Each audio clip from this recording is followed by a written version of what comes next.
Hello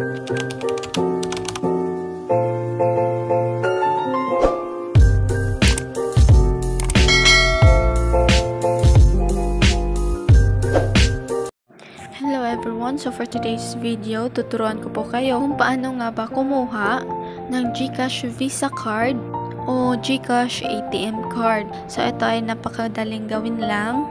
So simulan na natin. So para mag-order ng GCash card, i-open mo lang ang iyong GCash app at pagkatapos pumunta ka dito sa cards and then click natin itong order a card. Then, click natin itong send me a cards. So, after that, dito tayo mapupunta sa GCash card order form. So, make sure lang na meron kang 250 pesos sa iyong GCash account. Dahil dito kakaltas yung bayad natin sa ating GCash card. So, 250 pesos lang kasama na yung ating shipping fee.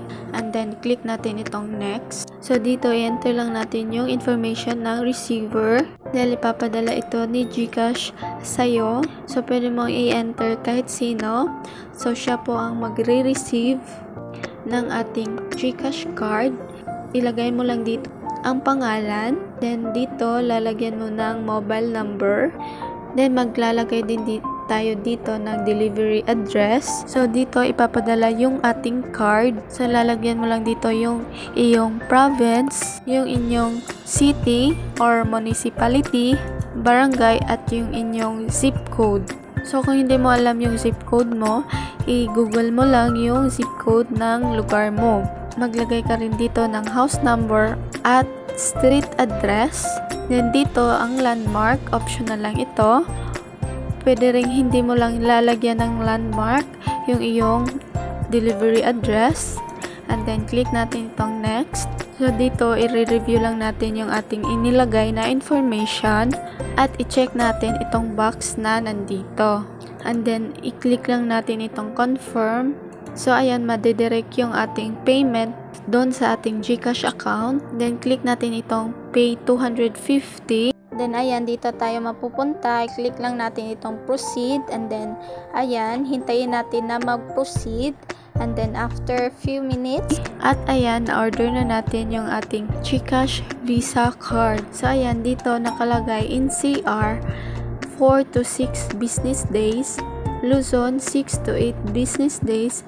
Vismin, Visayas, and Mindanao, 8 to 10 business days.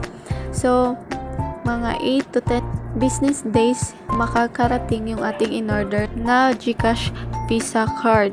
So, pumunta tayo sa ating GCash. Titingnan natin yung ating transaction at dito nabawas yung ating GCash amount.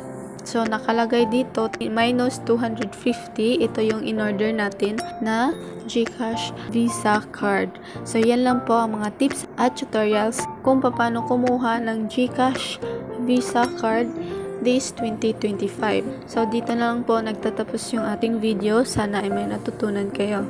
So, kung nagustuhan nyo ang aking video, please don't forget to like, share, comment, and subscribe for more tips and tutorials. Thank you for watching. God bless and bye-bye.